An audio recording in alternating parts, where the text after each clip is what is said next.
welcome to the Sanctuary, a safe space to speak from the heart. I'm your host, Israel, and my guest today is someone I've been dying to talk to, psychologist, Dr. Catalina.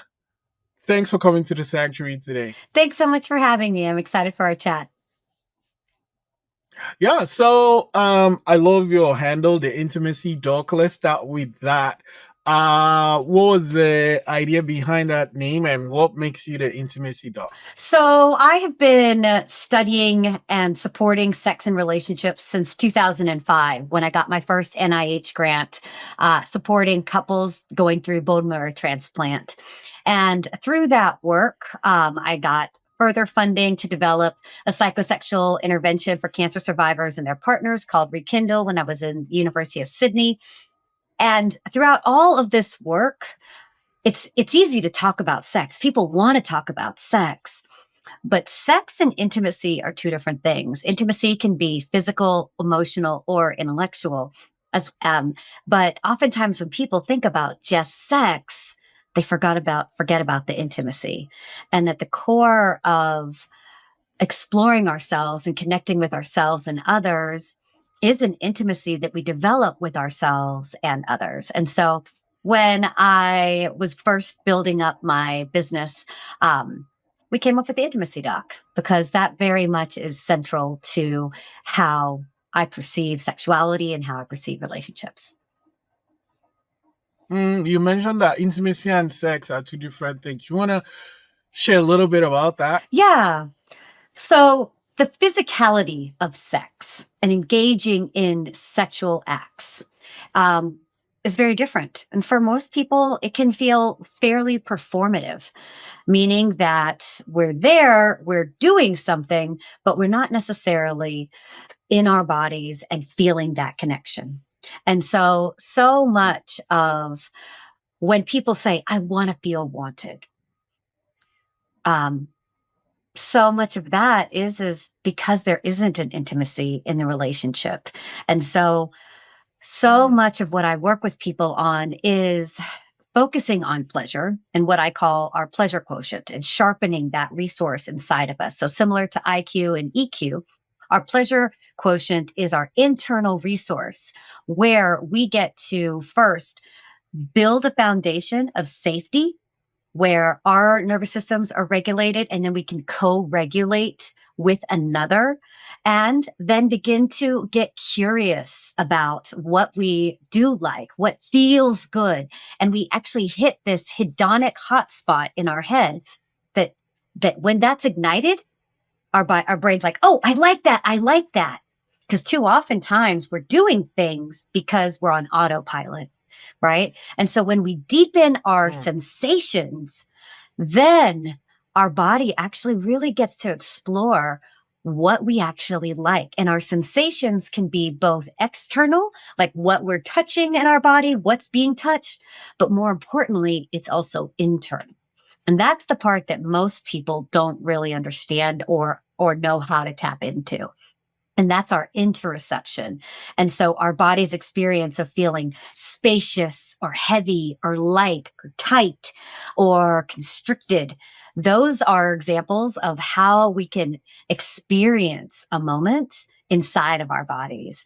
And then the other elements are once we do that, then we begin to explore with consent of another, of ourselves and another, to then foster connection. Yeah. And we talk a lot about connection, but that's actually one of the hardest things to do, to connect to ourselves as well as others, because it requires us to not just feel safe, but then to actually feel trustworthy of ourselves and another.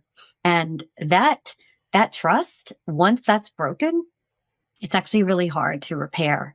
And so much when we're talking about intimacy encapsulates all of these facets of pleasure and is dynamic, because every single moment we're changing and the relationship changes. And if there's a rupture or a fight or a betrayal, that has to be nurtured.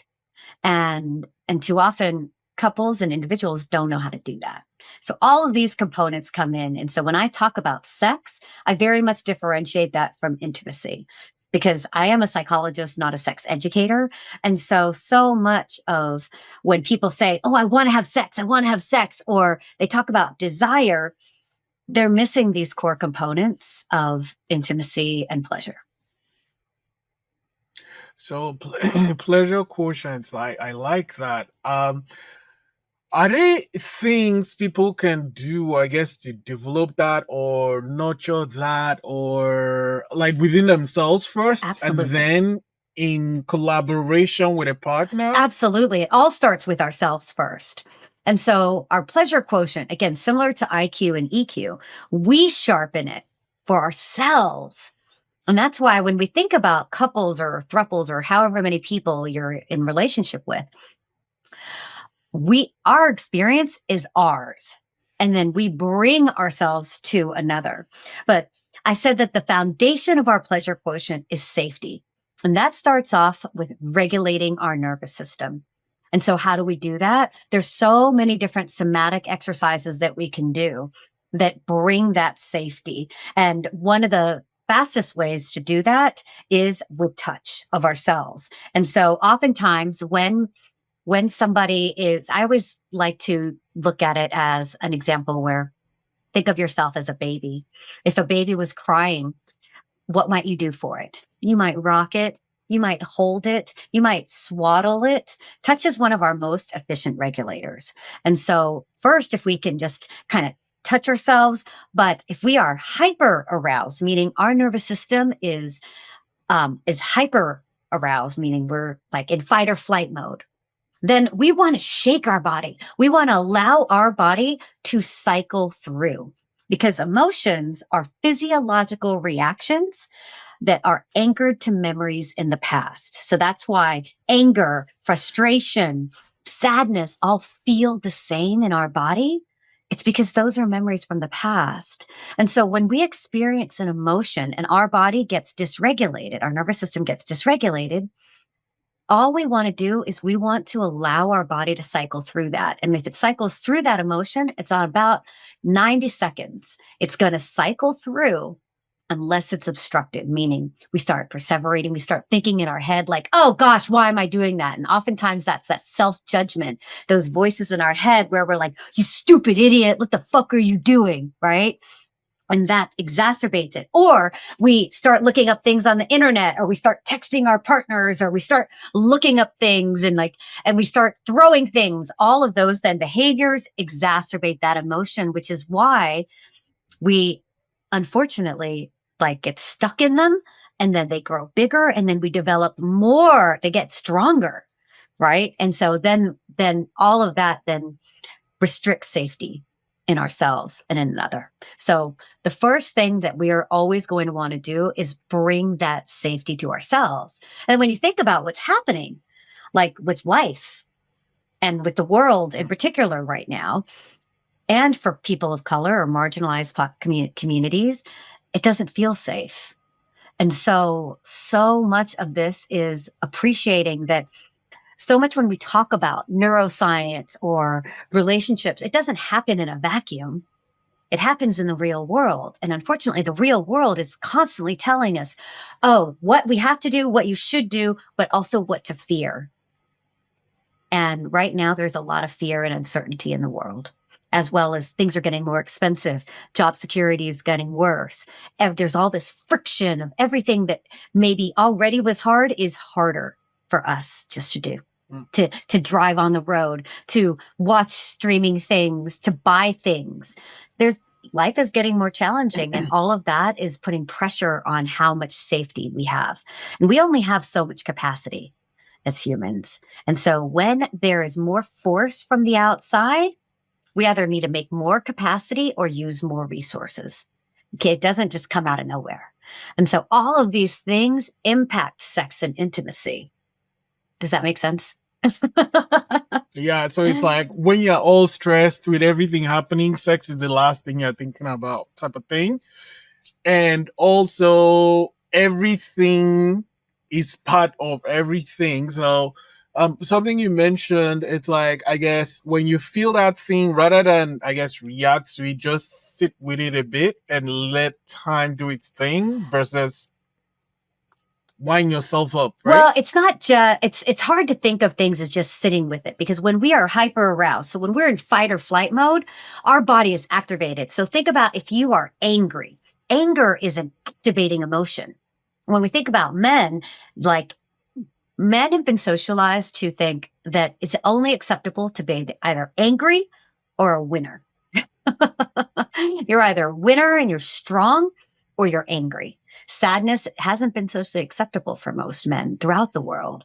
And so that's why oftentimes you see men taking that anger and then doing something with it, because it's an activating, right, emotion. And so what we want to do when we are hyper aroused, and if you are angry, is you want to allow your body to do something with it. And like doing karate chops into a pillow, or dancing like to like 9-inch nails or something. Letting your body actually reverberate and do what it needs to do without restriction.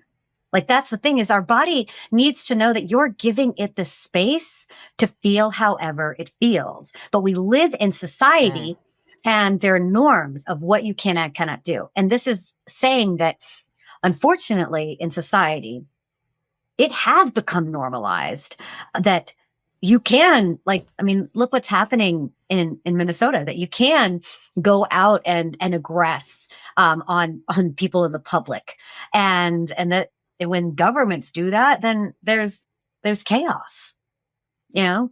And so all of these norms of what we are thought of what's normal get challenged. And so our brains aren't actually made to make sense of this right now. And that's why so many people are overwhelmed. What are some things that could be done that I could do to build intimacy with myself? Okay. So breaking down your pleasure quotient, first and foremost thing is learning how to bring safety to your body. And that's a lot of somatic exercises. So like I said, most people are hyper aroused or hypo aroused, meaning if you're hyper aroused, you're constantly restless. And if you can't stand still, if you have trouble sleeping, if you are constantly tapping your feet, then you want to shake your body. You want to allow your body to reverberate through it until it actually calms down. You can also do different breathing exercises. Okay. If your body is super, super hyper aroused and you are, say, at an 8 out of 10 of feeling distressed, so you are that angry, that frustrated, then you want to do something to shock your nervous system. So things like jumping up and down really, really rigorously, getting your body to where you're beyond sweating. But it has to be super, super intense. And most people just do it half-ass, and that's actually not going to do anything. And so when I say intense, I mean jumping up and down uncontrollably, kicking your ass, moving your arms until you're about to pass out, until you're about to your body is just like, okay, I can't take anymore. And that fatigue and your nervous system is actually regulating itself. Another example is if you just splash your water with a bunch of ice, your face with a bunch of ice, or you go into the freezer and you grab some frozen peas and you put them on your face. That shock to your system is immediately your body has to respond to it. Remembering that everything starts first with our body. So what we're trying to do is work with our body first. If you are hypo-aroused, meaning that you tend to withdraw or get quiet, then what we want to do is we want to just do gentle. We want to do gentle movements, because we actually need to somewhat force our body to activate. Because when our body starts to withdraw, and make itself small, it's giving up. And so we don't want to say, oh, push, push, push. No, because that actually exacerbates our body's fear. And you're not meeting it where it's at. So you want to just do gentle, slow. And that's where rocking a baby, those types of things can help. Okay. So it just depends on where someone is at as far as what they can do. There are hundreds of exercises, but what ends up happening is people try something literally a couple times, not even a couple days, and they think, oh, it didn't work. When I'm talking about these exercises, they literally need to be practiced 1,000 times, because Gotcha. as we age, neurons that fire together are wired together, meaning that our brain has created these pathways that are like the Grand Canyon.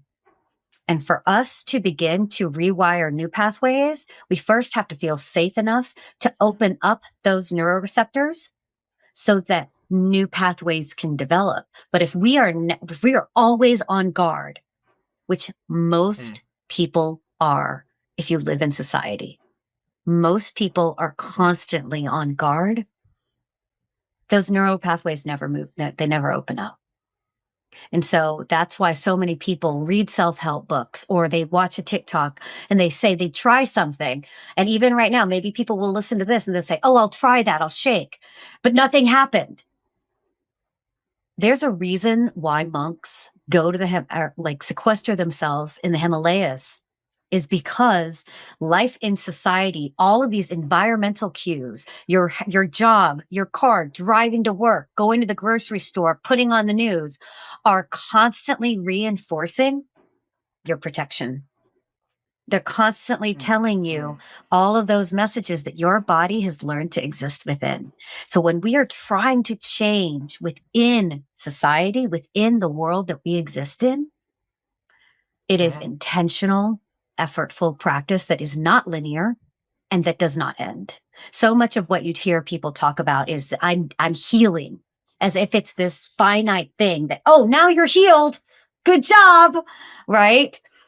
But that's just not how it works. And that we have that thought because we live in this medical model where, oh, you take a pill and then that feels better, when there is not one cure for anything. There's not a cure for common cold. There's no cure. Cancer is only considered a cure if you don't have it for 5 years. That doesn't mean you can't get it again. But that's the dictator of you're now cured, right? And so humans are mortal. And so as long as we are existing and living and being in relationship, all of these habits have a tendency to come up because our body's number one job is to keep us alive. And so those protective strategies are very, very strong. So, I mean, assume I taking the practice and I'm feeling or getting to a place where I feel safe enough. What are other things I could do? So once you feel safe, so the pleasure quotient elements are safety, sensations, curiosity, consent, and connection. So the next step is to begin to explore your sensations. And like I said, for most people, that's going to be external. So noticing touch. And I always recommend staying away from the erogenous zones. So staying away from the breasts or the genitals, because our brains, our sexual scripts are so focused on, I'm in the mood, kiss, kiss, penetrative intercourse. And heterosexuals, that's the typical sexual script. 4 minutes later, it's done. And then we wonder why sex goes shit in a lot of long-term relationships. And it's because it's not pleasurable. If it's not a fun party, our body isn't getting ready for it. And so what we want to begin to do is deepen our awareness of how things feel. So noticing pressure, noticing temperature, noticing pace, noticing where. Every part of our body can be an erogenous zone. It's just that we, unfortunately, just focus on the genitals. And so much of what I actually, when I work with clients, I'm like, genitals are off, particularly if they haven't had intercourse in so long anyways. I'm like, you're obviously not missing much anyways, because you got to get your body. Well, and it's true, because everyone's like, oh, the number one reason couples present to couple therapy is because of either lack of sex or mismatched desire. But this idea of even calling things low desire is the fact that most people just don't actually know what pleases them. They don't know how to experience pleasure, and they don't know what actually gives them pleasure. So exploring your sensations, using different things like ice or feathers or your fingernails or really tight, all of those things first, beginning to actually slow things down. But again, That requires our bodies to feel calm, for us to be in a relationship where, well, and again, I say start this for yourself. Self-pleasure is the best pleasure, because whether, and again, not even with just our genitals, if we don't know how to experience our sensations, then when we're with another, the pressure is on even more, particularly amongst individuals who have any concerns sexually or with intimacy, And so absolutely, I recommend practicing these things on your own and beginning to explore, setting yourself up, because our sensations are not just our skin, not just our body. It's also what we hear. And so playing music, dimming the light, creating a space that actually supports your exploration of your sensations. And then the next step is to then get curious, trying different things, because remember, our brain, when we are in protection mode, our body is like at 1 degree of different or new. It's like, it could be no different than 100 degrees. Our brain can't discriminate. If it's different, our brain is binary. It thinks bad, which is why so few people try new things. And this is not just in the bedroom, it's out of the bedroom. Most people go to the same restaurants. Most people go on the same holidays. Yep. Most people hang out with the same friends. Most people wear the same types of clothes. Very few are, again, we have been wired into this is how you have to live. Individuation within that is scary. Right? And so we have to build our body's tolerance for that discomfort. So we call this our distress tolerance. And so when we get curious, we want to start off slow. When I talk about assholes need to get fucked, the number of people who say, I want to fuck an asshole. I'm like, well, I mean, have you even gone on a date recently? Do you know how to talk to a woman? You can't go from A to Z when you don't have the fundamental self and relational skills. And I say that with such empathy, because most men were not taught this. Women weren't either, but men really weren't. And so it's not fair, it's not fair. And so once we get curious, what do you mean? Right? No, yeah. I mean, I'm a man, so yeah. Like first-hand knowledge, I agree with what you just said. Yeah. There's no school for that, and then you kind of just learn from what you watch on TV or from what a friend said they saw somewhere, Yeah, right. And I'm glad you said you watch this on TV, because we know that for the last few decades, most men have been learning about sex from porn. We also know that there's been billions of dollars put into porn to make it more aggressive and to make it more performative and to make it seem like, oh, the woman is having pleasure, but she's actually not. And so porn isn't sex ed. And that's not to say that all porn is bad or good, but the majority of porn that is being accessed is not focused on pleasure. It's focused on performance. And what that does is, unfortunately, it puts unrealistic expectations on men as well. And then you're shocked when men have performance anxieties, and women also can contribute to that. If they're dissatisfied, plenty of women express it. and that's not kind either. And so there's this dynamic of how people are actually learning about sex, and so much of what I'm trying to do is actually teach that. So coming back to, we've talked now about safety, sensations, and curiosity. Once you are able to do that with yourself, then you can begin to ask yourself, what do I want to explore? What are my boundaries? So that you can then assert your own consent and then begin to actually share it with another and gain enthusiastic consent. And enthusiastic consent is a fuck yeah, and anything else is a fuck no. A maybe is a no. Then it's a no right now.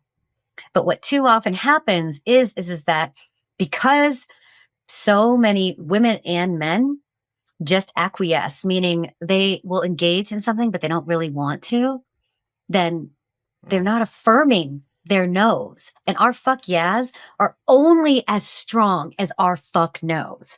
And so inherent in that, our body learns very quickly, okay, well, my no doesn't have any power. You know, the only thing that will have power is if I just stay completely away. And that's how aversions start. And that's how couples and relationships, if you look at my comments, you can even just see so many people are like, oh yeah, I tried that. And she hated it. And so now we can't even talk about that. And we're not doing anything at all. Like I said, if you break that trust for yourself or with another and you don't repair it, our brain remembers. And particularly if there's any type of pain for a man or a woman, pain is cumulative, meaning that not just cumulative, meaning that every time we experience pain sexually, it is its own assault, meaning that it's not like your body gets used to it. And so many people think, oh, you just get used to it. Actually, that's not what happens with pain. With pain, our body is like, ouch, ouch, ouch. Nope, I don't want to do that. But then if you force it to, which is often the case, then it feels like it's just repeatedly getting assaulted. And then with that is where you get aversions and lots of other negative complications like pain without even any touch with women and men.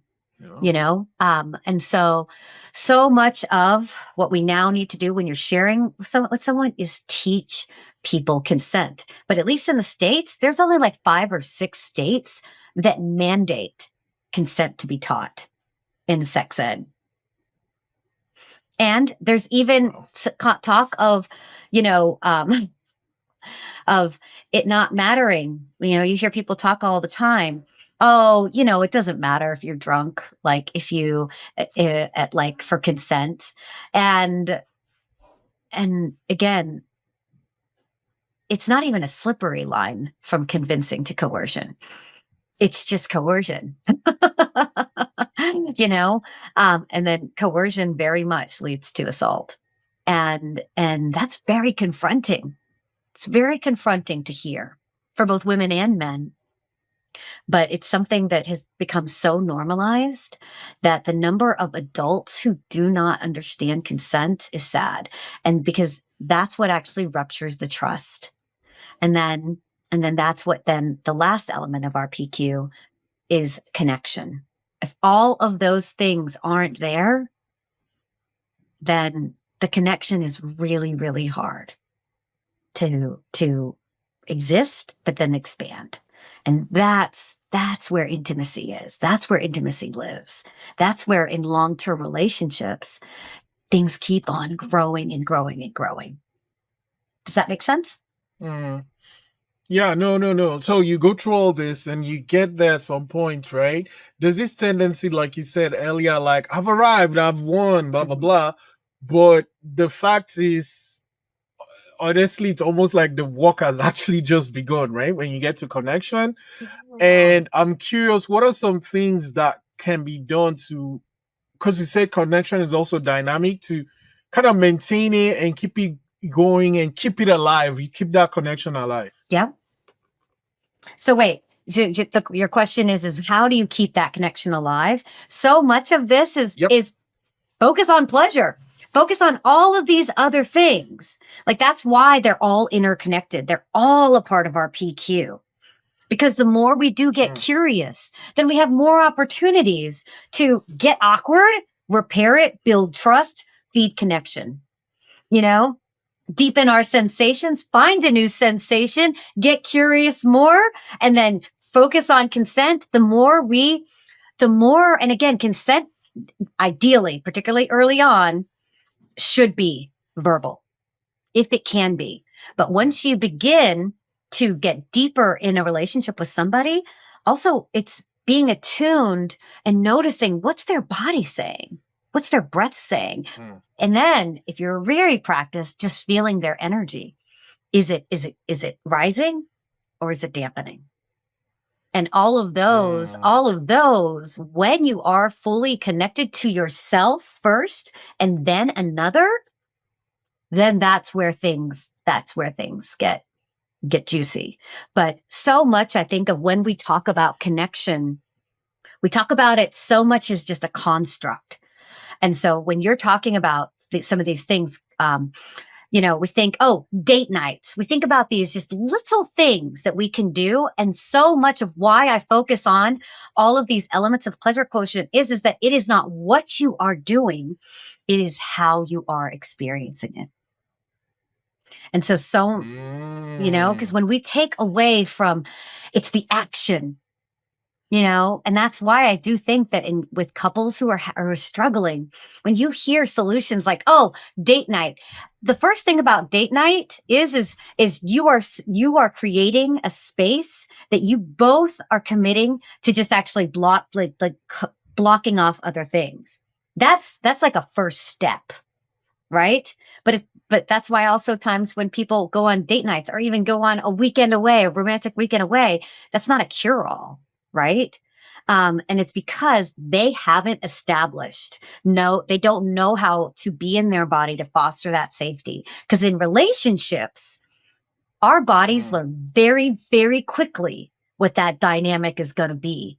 And oftentimes one of the most in relationships that are having conflict, there's often a push-pull.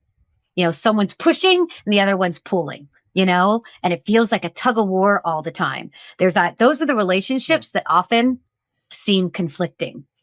The relationships where two people are just pulling apart and they're both kind of just withdrawing. They may be peaceful, but they're disconnected. Right? Right. Because, I mean, yeah. No, totally. That makes sense. And, wow, so much to unpack there. Yeah. But I mean, so you did mention, and I love how it is ongoing, and it is not just about doing the thing, but about how it is experienced, right? Yes. So you can just check a box. Oh, we did this and we did that, but how was that experience of the thing? And I'm like, what you're doing is freaking amazing with just the world today and relationships breaking apart and people just, even like this whole loneliness pandemic epidemic happening, like everyone epidemic happening, and we have people just like having AI partners. Yep. And I'm like, the work you're doing is important, really, really important. But I'm curious though, like, why did you decide to go on this journey to find this and study this and then share this? I mean, I started my uni pre-med. Most of my life, I wanted to be a lawyer. Then I got to college and I was like, no, I want to be a doctor, a physician. And so, but after 2 years in like physics, I didn't like that. And so I decided, okay, I want to be a professor. I had a professor who was amazing. I don't want to go through all the stuff, but I knew I wanted to go into psychology because I thought, what am I good at? I'm good at relating with people. I'm good at talking. This is my jam. And as I was a professor, there were so many times in academia where I felt like, oh my gosh, I looked for new jobs, new careers all the time. And again, this is after doing 7 years of grad school, 2 years of a postdoc. I was a professor then for 12 years after that. And all along that journey, I kept on like questioning and things. And, finally, when I was about to either leave academia or I was like, if I'm really, really going to do this, I need to really focus and write about what I enjoy, which is sex. And so I'd already been researching and supporting couples and relationships, but then that's really where I started focusing on sex. But then on top of that, through my research, I found that one question, how sexually satisfied are you? was correlated with overall quality of life, physical, mental functioning, as well as relationship and sexual satisfaction. And that the centrality of our sexual satisfaction that is independent of how much sex you're having, but more importantly, how satisfied are you with your sex life? That is such a V line into connecting to what is at our core. And so much of what I do now is as I train clinicians on how to ask that question, how to open up the conversation. And then when we talk about sex, you bring up sex immediately. You've now opened up the conversation to say, hey, actually in this space, we can talk about what's real. And sex is a very efficient way to connect, and to actually just normalize, because we have been brought up in a world where, oh, you can't talk about this, or you can't talk about that, or that's bad, or you're going to hell for this. All of this censorship from the outside, which then censors us inside. A lot of the reason I do this is because when we focus on pleasure, it mandates for us to actually figure out, what do I actually like and want? How do I want to live my life? And takes us out of autopilot. So that's a lot of why I'm doing this, is that I believe that pleasure is the key to all of this division. And that by focusing on that, right now, we live in a world where we get to see billionaires. They're the ones who get to have all the pleasure. And everybody else just has to keep on fucking working for what? Only just knowing you gotta work. You just gotta work. That this idea of agency and quality of life is starting to erode worldwide. And I say that knowing that I'm privileged, the privilege that I exist within, but knowing that injustice and that widening of that gap, and life getting harder and more uncertain. If Americans are feeling this right now, we know what's happening in the global South. We've already known those atrocities. And it's just, things are just getting worse, that we're all contributing to this, that I believe that so much of focusing on us connecting to ourselves and finding ourselves amidst all of this is us finding our humanness within this, and then choosing, how do we want to live? Because it makes sense right now when we talk about the loneliness epidemic. It makes sense why some people would not want to. That it's not illogical. That's not an irrational thought. It makes sense. The world isn't fair. And it is hard, and it can feel incredibly lonely and helpless. And so much is what I'm trying to do is actually, one, say that pleasure everyone deserves it. And it's inside all of us. We have just been trained systematically to be told, nope, bad. Don't say what you like. Don't say what you want. Keep your head down and just do what you're told. Buy what you're supposed to buy, work where you're supposed to work, study what you're supposed to study, marry who you're supposed to marry. Procreate, but make sure you procreate the right kind of kid. Right? That just check those boxes and keep going. Yeah. And those boxes, we are in a class society worldwide. If you are not in that top 5%, or top 10% where you have resources to make choice, so much of the reason I teach pleasure is to remind people you have choice. But the world has taught us that choice is a privilege. And that's what so much of this wiring has done.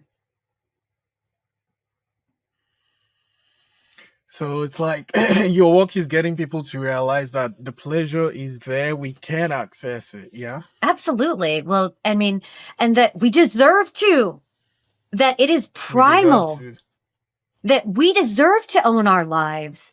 We deserve to decide how we want to live, not live in fear, like to want to experience joy. So many people have been calling me the hedonistic therapist.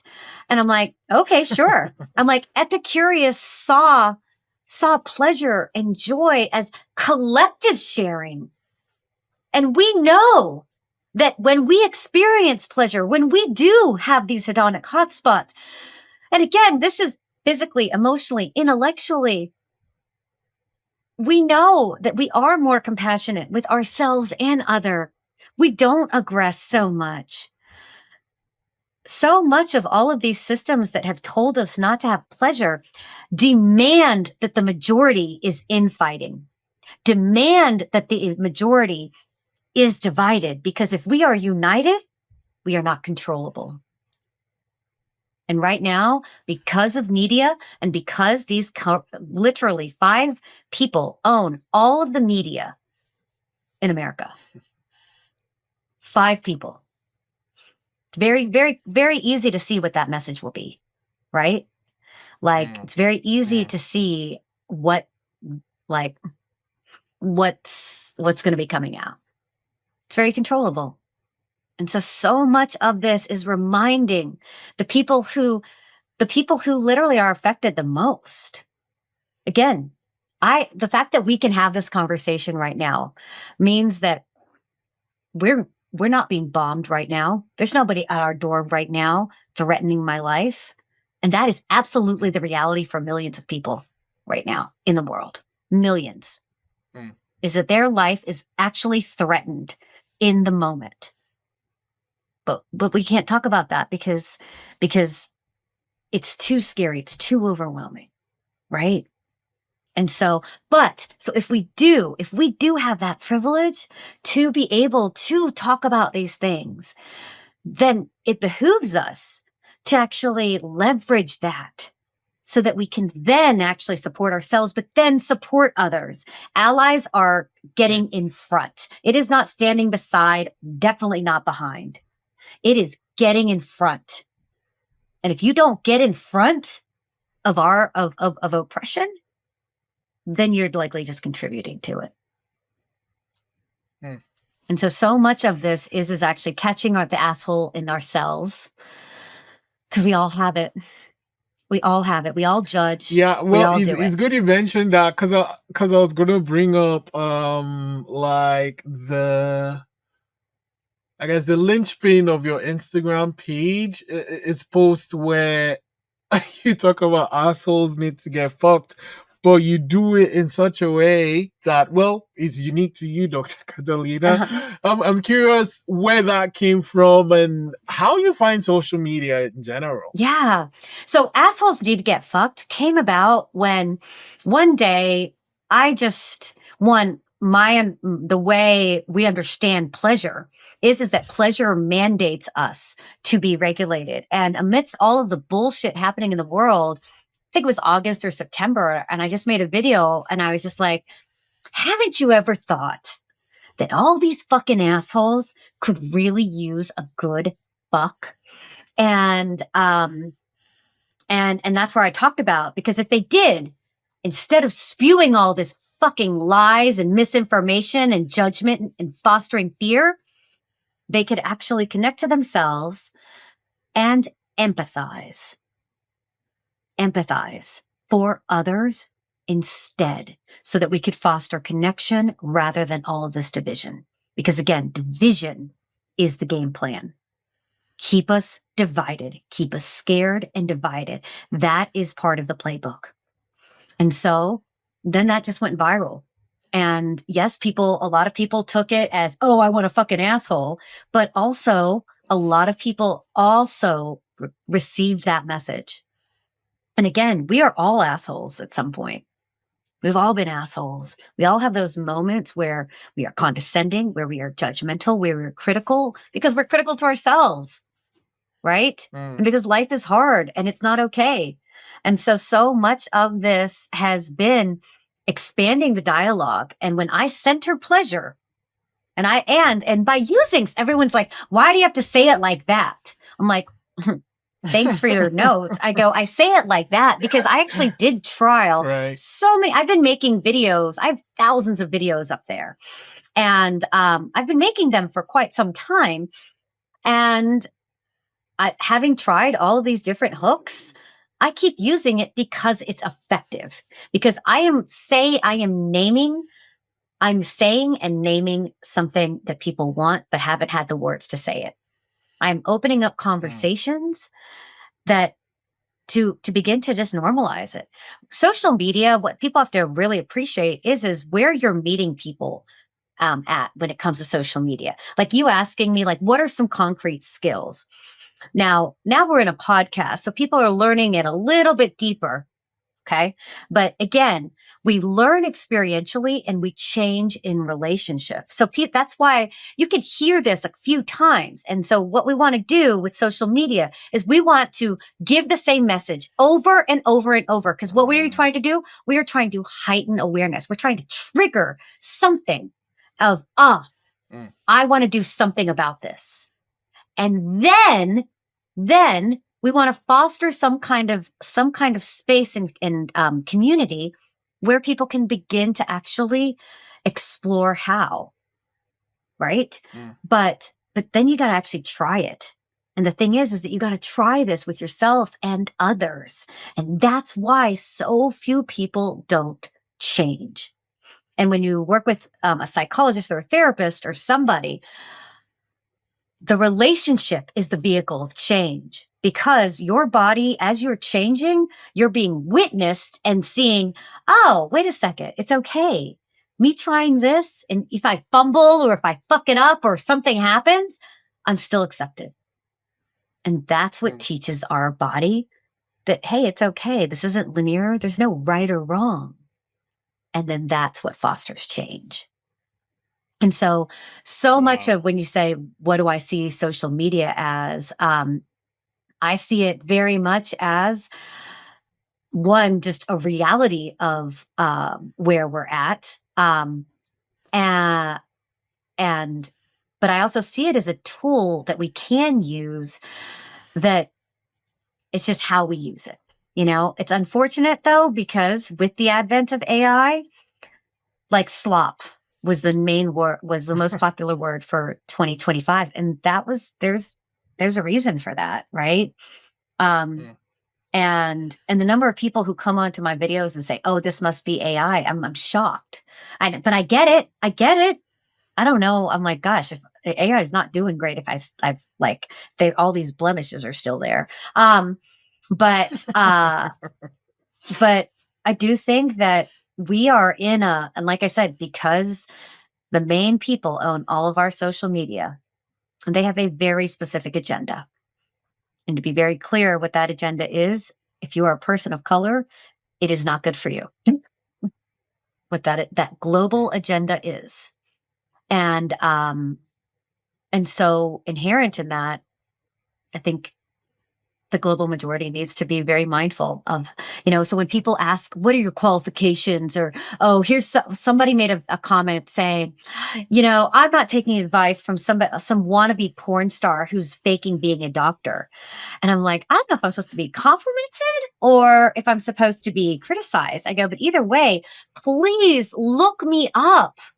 Please look up the people who you are listening to, because 99.9% of it is bullshit. And now so much of it, and now because of the new things, that if you are on TikTok, they can just take your thing and they can put it with AI and they can now make you say whatever you want. And so it's going to be really scary. It's going to be really hard for people to know. And that's also why I think it's important, why I personally am making communities where we're going to go live more, where you're actually with me. And because you won't know if this is real or not. And so many people, the misinformation is strong. There is more money going into misinformation than information. And when it comes to sex and relationships, like I said, once we became centralized, meaning that we started living in larger communities, and specifically we started farming, was when we started having hierarchies and power. That's where race started to come into play, gender started to come into play, all of the isms. And from that point on, it was about control. And so if you look at all of the messages, again, coming back to why do I focus on sex? Because it is at the core. of who we are, not just the physical part. It is how we walk into a room. It is how we present ourselves. It is who we even share space with. Mm. We are now looking at centuries of that being controlled. And that is in our genes. That's, our bodies are wired. And so much of us now, as we know, our brains are already changing from social media. We have now a couple decades of data where we know people aren't analyzing things as much. That's why the Department of Education got broken down. Again, this is all part of the playbook. They've been very, very clear about this. Is to numb. And so much about pleasure is waking ourselves up, getting us conscious in the moment so that, again, we can feel safe and we can understand what is happening. How do I want to choose to be? How do I want to live this life? It is our lives to live. And why are we doing it? When people say, people criticize me for saying, live life led by pleasure, like, that's crazy. I'm like, how else do you want to live? You want to live miserable. Yeah, I get it. That's the design. Like, live constantly thinking, I'm never going to get that. Oh, I want that constantly, but it's never going to be me. That's the majority, right? That's why we pedestalize. That's why we have reality TV shows. That's why we look up to all these people, is to constantly be looking up like that. When we're constantly striving, we're actually we're not here, you know, and that keeps our body unsafe, and that keeps us constantly working, you know. Takes us back to the beginning. Oh, Yes. man. Chatting with you is so enlightening, eye-opening. And I thought one way we could bring the conversation to an end is like, you've given so many things that could be done in different stages, but like, just to center pleasure as that's kind of, get an intimacy dog and pleasure. It's on your thing. What is one thing that I or anyone checking out this episode can do to enhance or to own the pleasure in their life? What's one simple thing they can do today? Wherever you're at, whatever you're doing, just stop yourself and actually just say, how do I feel? And like I said, the first thing you can do is just touch yourself and just say, how do I feel? Am I hot? Am I cold? Just check in wherever you are, whatever you're doing, and actually just ask yourself, how do I feel? How do I feel? Do I feel heavy? Do I feel light? Do I feel stressed? How do I feel? How does this feel? And then wiggle around. Because you know how oftentimes people will say, how are you? And people will just automatically say good. We do that to ourselves constantly. And so today, just check in with yourself. And literally, like I said, touch yourself. Check in, hold yourself, and say, how do I feel? Because that's where this all starts, is us checking in for ourselves. How am I? How am I really? You know, how am I really, and loving and being with ourselves really where we're at? That's what I would recommend. Thank you so much for that. I'm sure I'll do that. Like, that's something I've never done. So just thinking of it is a little bit scary, but I think it'll be interesting to try it right after I stop this. Yeah. But thank you so much for sharing so much of your experience and your journey so far. And I can't wait to have you back. Yeah. But I just want to say thank you so much for coming to the sanctuary today. Thank you so much. Thank you for making this space. And it really does feel like a sanctuary. And thank you for, spreading all of this. I mean, your show is all about all of us together, creating that sanctuary for ourselves so that together, united. And I know you're like way far away from me. And it's an example of how we share in our humanness, so that there are fundamental human things in us that we can tap into to to live this life to the fullest. And that's what I believe we all deserve. So thanks so much for having me on.